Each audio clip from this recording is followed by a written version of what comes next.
14/10/2025 முதல் 17/10/2025 வரை சட்டமன்ற கூட்டம் நடைபெறலாம் என்று முடிவெடுக்கப்பட்டுள்ளது. சட்டப்பேரவை அலுவல் ஆய்வுக்குழு கூட்டத்திற்கு பிறகு செய்தியாளர்களை சந்தித்த சபாநாயகர் அப்பாவு எத்தனை நாட்களுக்கு சட்டப்பேரவை கூட்டத்தொடர் நடக்கும் என்று விவரித்தார். சென்னை தலைமைச் செயலகத்தில் சட்டப்பேரவை அலுவல் ஆய்வுக்குழு கூட்டம் நடைபெற்றது. இதில் அமைச்சர்கள் துரைமுருகன், KN நேரு, அதிமுக கொறடா SP வேலுமணி உள்ளிட்டோர் பங்கேற்றனர். பின்னர் செய்தியாளர்களை சந்தித்த சபாநாயகர் அப்பாவு கரூரில் தாவைக்க கூட்ட நெரிசலில் 41 பேர் உயிரிழந்தது, நாகாலாந்து ஆளுநர் மறைவு உள்ளிட்ட துயர சம்பவங்களுக்கு செவ்வாய்க்கிழமையன்று இரங்கல் தீர்மானம் வாசிக்கப்படும் என்று கூறினார். முன்னாள் 8 சட்டமன்ற உறுப்பினர்கள் இரங்கல் குறிப்புகள் வாசிக்கப்படும். கரூர் நடைபெற்ற துயர சம்பவம் அனைவருக்கும் சட்டமன்றத்திலே இரங்கல் குறிப்புகள் வாசிக்கப்படும். பாமக தரப்பில் கொடுக்கப்பட்டுள்ள மனுக்கள் தன்னுடைய பரிசீலனையில் உள்ளதாகவும் அலுவல் ஆய்வுக்குழு கூட்டத்தில் பாஜக, கம்யூனிஸ்ட் கட்சிகள் தவிர மற்ற கட்சியினர் பங்கேற்றதாகவும் சபாநாயகர் விளக்கமளித்தார். தமிழ்நாட்டின் பல்வேறு இடங்களில் கனமழை கொட்டி தீர்த்தது. விருதுநகர் மாவட்டம் ஸ்ரீவில்லிபுத்தூர், வன்னியம்பட்டி, மல்லி, மம்சாபுரம், படிக்காசு வைத்தான்பட்டி, இனாம் கரிசகுளம், பிள்ளையார்குளம், TVS நகர், மடவார் வளாகம் உள்ளிட்ட பகுதிகளில் அரை மணி நேரம் இடி மின்னலுடன் கனமழை பெய்தது.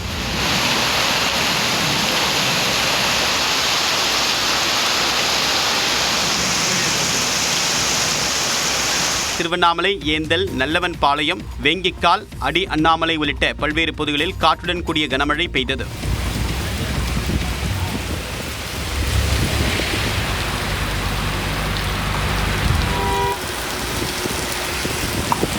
கோவை மாநகரில் ராமநாதபுரம், சிங்காநல்லூர், உக்கடம், ஒண்டிப்புதூர், புளியகுளம், பாப்பநாயக்கன் பாளையம், பீளமேடு உள்ளிட்ட பகுதிகளில் அரை மணி நேரத்திற்கு மேலாக மிதமான மழை பெய்தது.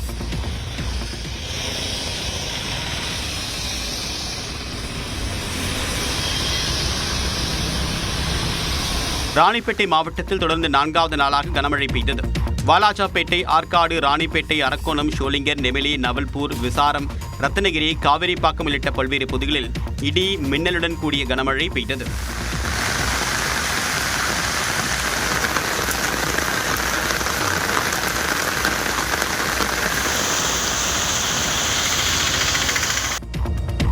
பணியில் உள்ள ஆசிரியர்களுக்கும் அடுத்த ஆண்டு 3 சிறப்பு தகுதி தேர்வு நடத்தப்படும் என தமிழ்நாடு அரசு தெரிவித்துள்ளது. பணியில் உள்ள இடைநிலை மற்றும் பட்டதாரி ஆசிரியர்கள் பணியை தொடர வேண்டுமானால் ஆசிரியர் தகுதி தேர்வை எழுதி தேர்ச்சி பெற வேண்டும் என உச்சநீதிமன்றம் உத்தரவிட்டுள்ளது. இதன் காரணமாக தமிழ்நாட்டில் பணியில் உள்ள ஏராளமான ஆசிரியர்கள் தகுதி தேர்வை எழுத வேண்டிய சூழல் ஏற்பட்டது. இதையடுத்து சிறப்பு ஆசிரியர் தகுதி தேர்வை நடத்த வேண்டும் என பள்ளி கல்வி இயக்குநர் அரசுக்கு கோரிக்கை விடுத்தார். அதை ஏற்றுள்ள தமிழ்நாடு அரசு தற்பொழுது பணியாற்றி வரும் ஆசிரியர்களுக்கு மட்டும் சிறப்பு தகுதி தேர்வு நடத்தப்படும் என அரசாணை வெளியிடப்பட்டுள்ளது.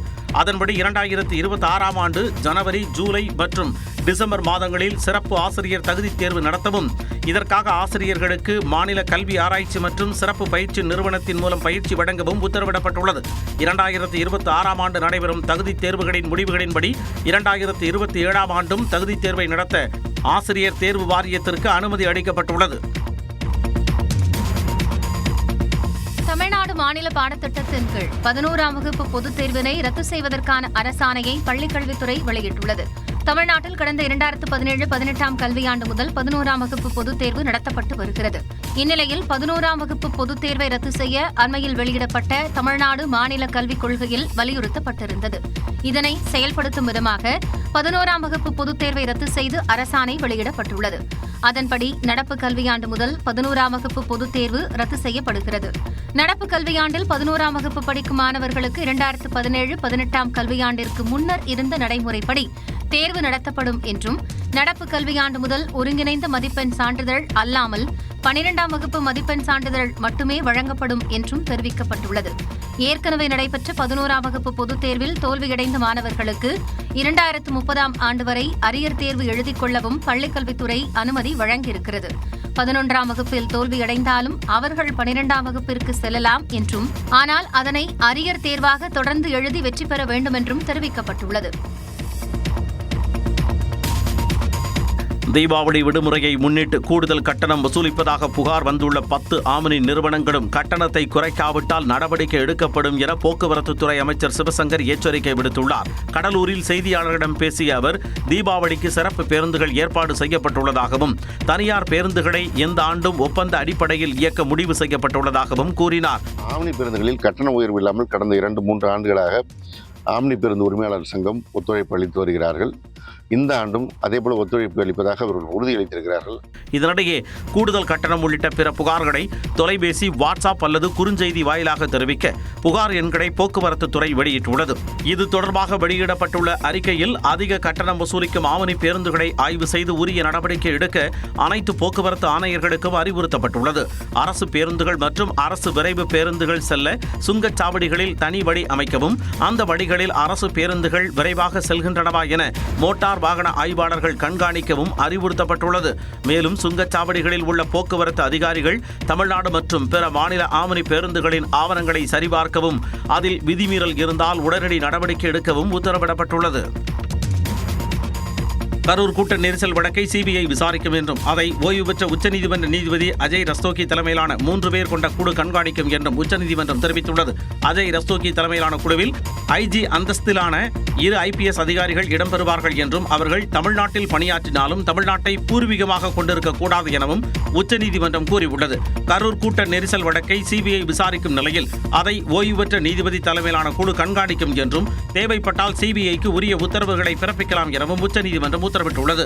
கண்காணிப்பு குழுவுக்கான செலவுகளை தமிழ்நாடு அரசே ஏற்க வேண்டும் என்றும், கண்காணிப்பு குழுவுக்கும் சிபிஐக்கும் இடையே தொடர்பு கொள்வதற்காக மூத்த அதிகாரி ஒருவரை தமிழ்நாடு அரசு நியமிக்கவும் உச்சநீதிமன்றம் ஆணையிட்டுள்ளது. மேலும் குறிப்பிட்ட காலத்திற்குள் விசாரணையை முடிக்கவும் உத்தரவிட்டுள்ளது. கரூர் கூட்ட நெரிசல் வழக்கை சிபிஐக்கு மாற்றியுள்ள உச்சநீதிமன்றம் சிறப்பு விசாரணை குழு மற்றும் ஒருநபர் ஆணைய விசாரணைக்கும் இடைக்கால தடை விதித்துள்ளது. மேலும் சிபிஐ விசாரணைக்கு தேவையான அனைத்து உதவிகளையும் தமிழ்நாடு அரசு செய்ய வேண்டும் எனவும் 8 வாரங்களுக்குள் தமிழ்நாடு அரசு பதிலளிக்கவும் ஆணையிட்டுள்ளது. இதுகுறித்து செய்தியாளர்களிடம் பேசிய தமிழ்நாடு அரசு சார்பில் ஆஜரான மூத்த வழக்கறிஞர் வில்சன், இது இடைக்கால உத்தரவுதான் என்றார்.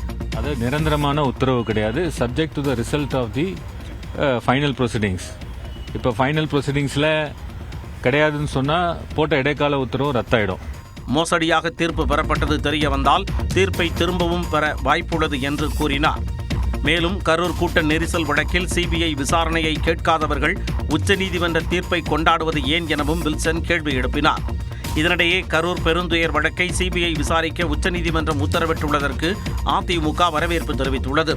நியாயமான, பாரபட்சமற்ற விசாரணை என்பது மக்களின் உரிமை என்று அதிமுகவின் அதிகாரப்பூர்வ எக்ஸ் பக்கத்தில் பதிவிடப்பட்டுள்ளது. கரூர் துயர வழக்கில் சிபிஐ விசாரணைக்கு உத்தரவிட்டு தமிழ்நாடு அரசு தலைமையில் உச்சநீதிமன்றம் கொண்டு வைத்திருப்பதாக நயினா நாகேந்திரன் தெரிவித்துள்ளார். சிவகங்கை மாவட்டம் காரைக்குடியில் தமிழகம் தலைநிமிர தமிழனின் பயணம் என்ற பெயரில் பாஜக மாநில தலைவர் நயினா நாகேந்திரன் பரப்புரை மேற்கொண்டார். அப்போது தொண்டர்கள் மற்றும் பொதுமக்கள் மத்தியில் பேசிய அவர், கரூர் துயர சம்பவ வழக்கில் மக்கள் மனநிலையை பிரதிபலிக்கும் வகையில் உச்சநீதிமன்றம் தீர்ப்பளித்திருப்பதாக கூறினார். ஒரு ஆம்புலன்ஸ் இருக்கு, கரூரில் மட்டும் 30 ஆம்புலன்ஸ் வந்திருக்கு. ஏன் 30 ஆம்புலன்ஸ் வந்துச்சு? அங்கே திமுகவுடைய முன்னாள் அமைச்சர்கள் யாரேனும் அங்கிருந்து ஏற்பாடு செய்தார்களா? இதை நான் சொல்லவில்லை, இன்னைக்கு பொதுமக்கள் சொல்லிக் கொண்டிருக்கிறார்கள். தவறு இருக்கிறது என்று இன்னைக்கு உச்சநீதிமன்றம் தமிழக அரசை தலையிலே கொட்டி இருக்கிறது.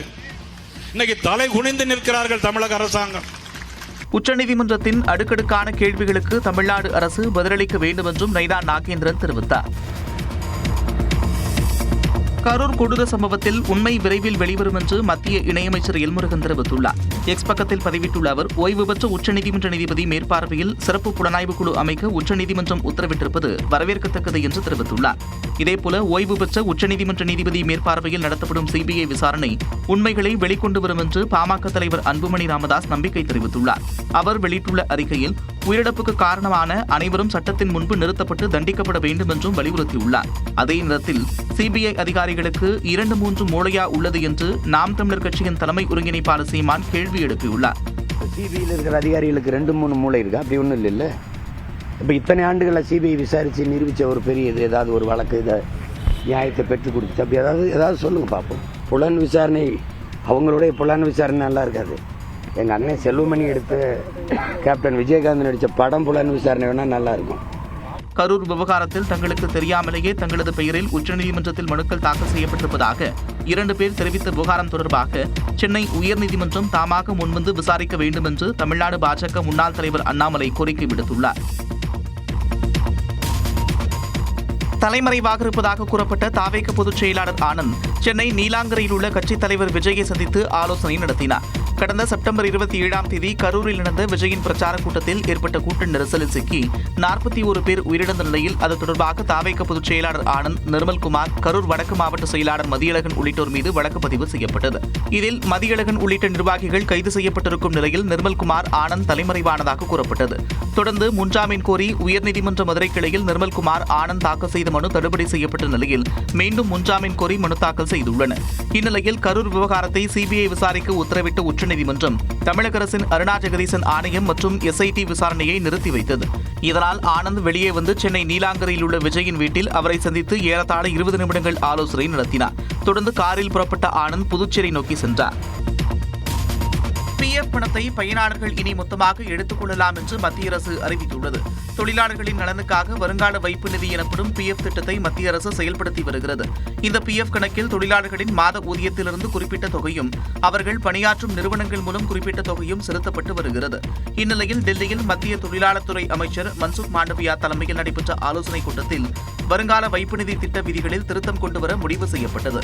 அதன்படி PF பயனாளர்கள் தங்கள் கணக்கில் உள்ள பணத்தை 100% திரும்பப் பெற ஒப்புதல் அளிக்கப்பட்டுள்ளது. இதன் மூலம் தொழிலாளர்கள் மற்றும் நிறுவனங்கள் செலுத்திய தொகையை பயனாளர்கள் முழுவதுமாக திரும்பப் பெற முடியும்.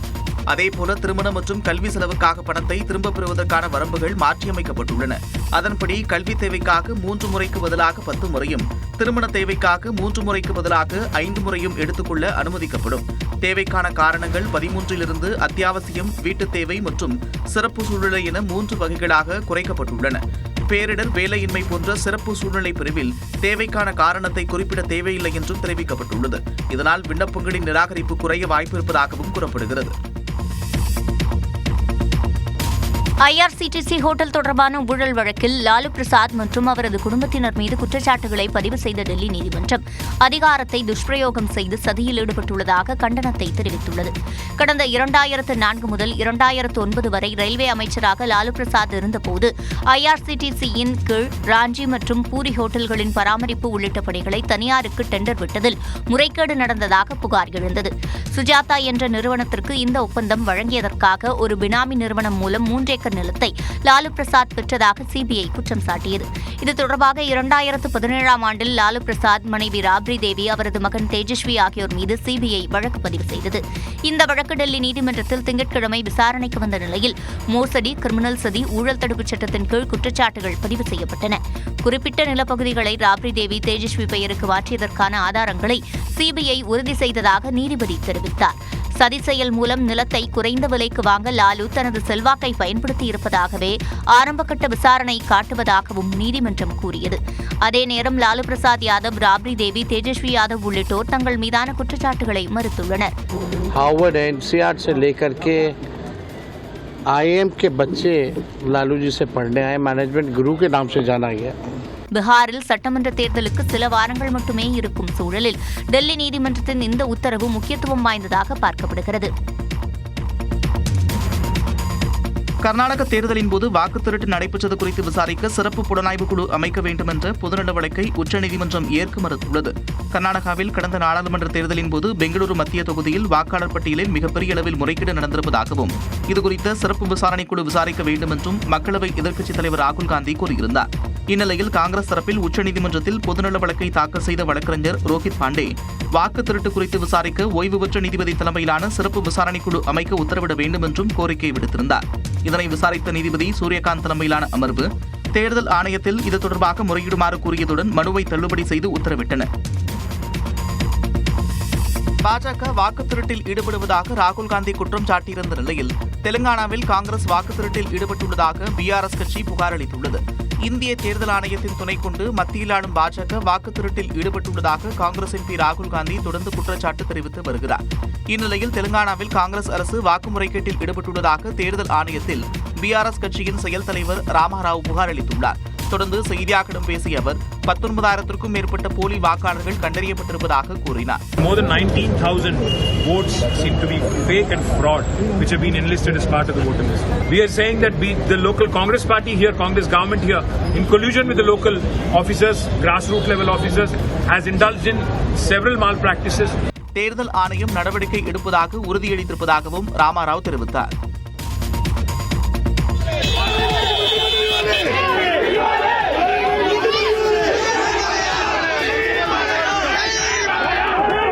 தெலுங்கு நடிகர் பாலகிருஷ்ணாவிற்கு அமைச்சர் பதவி கொடுக்க வேண்டும் என அவரது ரசிகர்கள் எழுப்பிய முழக்கத்தின் காட்சிகள் தான் இவை.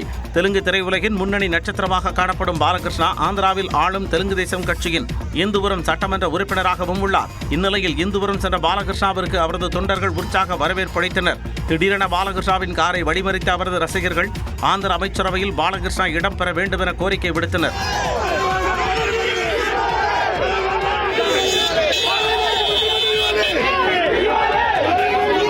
ரசிகர்களை சமாதானம் செய்த பாலகிருஷ்ணா அமைச்சர் பதவி வழங்குவது குறித்து கட்சி தலைமைதான் முடிவெடுக்க வேண்டும் என்று சமாதானப்படுத்தினார். இந்த ஆண்டுக்கான பொருளாதாரத்துறைக்கான நோபல் பரிசு 3 பகிர்ந்தளிக்கப்படுகிறது. ஸ்வீடன் தலைநகர் ஸ்டாக்ஹோமில் விருதுக்குழு வெளியிட்ட அறிவிப்பில் ஜோயல் மோகிர், பிலிப்பே ஆகியோன் மற்றும் பீட்டர் ஹோவில் ஆகியோருக்கு 2025 ஆண்டுக்கான பொருளாதாரத்துறைக்கான நோபல் பரிசு பகிர்ந்தளிக்கப்படுவதாக தெரிவிக்கப்பட்டது. நெதர்லாந்தில் பிறந்த ஜோயல் மோகிர் புதிய கண்டுபிடிப்புகளை சில சமூகங்கள் எப்படி வளர்ச்சியாக மாற்றின என்பது குறித்து ஆய்வு செய்திருந்தார். அவருக்கு நோபல் பரிசில் பாதி தொகையை வழங்க வேண்டும் என நோபல் குழு அறிவித்துள்ளது. இதேபோல கனடாவில் பிறந்த பீட்டர் ஹோவெடும் பிரான்சில் பிறந்த பிலிப்பே ஆகியோனும் இணைந்து பழைய தொழில்நுட்பங்களை புதிய கண்டுபிடிப்புகள் எவ்வாறு மாற்றி உற்பத்தி திறனை உயர்த்தின என்ற கோட்பாட்டை உருவாக்கினர். இவர்களுக்கு நோபல் பரிசு தொகையின் பாதி தொகை பகிர்ந்தளிக்கப்படுகிறது. நோபல் பரிசு தொகையாக இந்திய மதிப்பில் 10,36,00,000 ரூபாய் தொகை வழங்கப்படுகிறது. மேற்கிந்திய தீவுகளுக்கு எதிரான 2வது டெஸ்ட் கிரிக்கெட் போட்டியில் இந்திய அணி வெற்றியின் விளிம்பில் உள்ளது. டெல்லியில் நடைபெற்று வரும் 2வது டெஸ்ட் போட்டியில் முதலில் பேட்டிங் செய்த இந்திய அணி 5 விக்கெட்டுகள் இழப்பிற்கு 518 ரன்கள் குவித்து டிக்ளேர் செய்தது. கேப்டன் சுப்மன் கில், ஜெய்ஸ்வால் ஆகியோர் சதமடித்து அசத்தினர். தொடர்ந்து முதல் இன்னிங்ஸில் பேட்டிங் செய்த மேற்கிந்திய தீவுகள் அணி 248 ரன்களுக்கு சுருண்டது. ஃபாலோ ஆன் கொடுக்கப்பட்டதால் 2வது இன்னிங்ஸில் மேற்கிந்திய தீவுகள் அணியே பேட்டிங்கை தொடர்ந்தது. இதில் ஜான் கேம்பல் மற்றும் ஷாய் ஹோப் ஆகிய இருவரும் சதமடிக்க அந்த அணி 390 ரன்களுக்கு ஆல் அவுட் ஆனது. இந்திய அணியை விட 120 ரன்கள் முன்னிலை பெற்றது.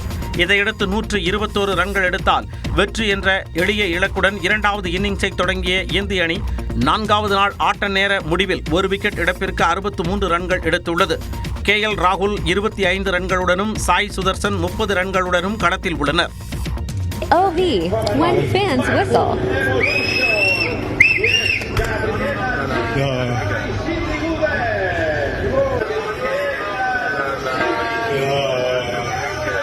ஆரவாரம் செய்த ரசிகர்களை தன்னுடைய ஒரே சைகையால் நடிகர் அஜித்குமார் கட்டுப்படுத்திய காட்சிதான் இது. தமிழ் சினிமாவில் உச்சபட்ச நட்சத்திரமாக இருக்கக்கூடிய அஜித்குமார் நடிப்பை கடந்து மோட்டார், கார்பந்தயம், துப்பாக்கிச் சுடுதல், ட்ரோன் பயிற்சி என்று பல்வேறு விஷயங்களில் ஆர்வம் காட்டி வருகிறார். இதில் கடந்த சில மாதங்களாக கார் பந்தயத்தில் தீவிர கவனம் செலுத்தி வரக்கூடியவர். இதற்காக அஜித்குமார் ரேசிங் கிளப் என்ற பெயரில் கார் பந்தய நிறுவனத்தையும் நடத்தி வருகிறார். அண்மையில் ஸ்பெயினில் நடைபெற்ற போட்டியில் அவருடைய அணி வெற்றி பெற்றது. இந்நிலையில் ஸ்பெயின் கார் ரேஸ் களத்தில் இருக்கக்கூடிய அஜித்குமாரை காண அங்கிருக்கக்கூடிய சில ரசிகர்கள் சென்றனர். அஜித்தை பார்த்ததும் அவர்கள் விசில் அடித்து ஆரவாரம் அடைந்தனர். இதனால் கடுப்பான அஜித்குமார் தன்னுடைய கை அசைவில் அவர்களை கட்டுப்படுத்தினார். POV, when fans whistle.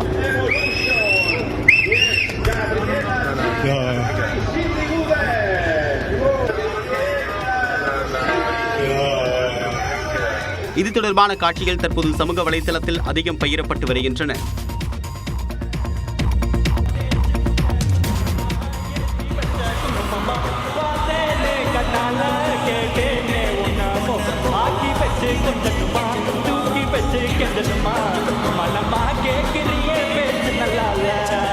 Dude பட இசை வெளியீட்டு விழாவில் கதாநாயகன் பிரதீப் ரங்கநாதன் போட்ட உற்சாக நடனமே இது.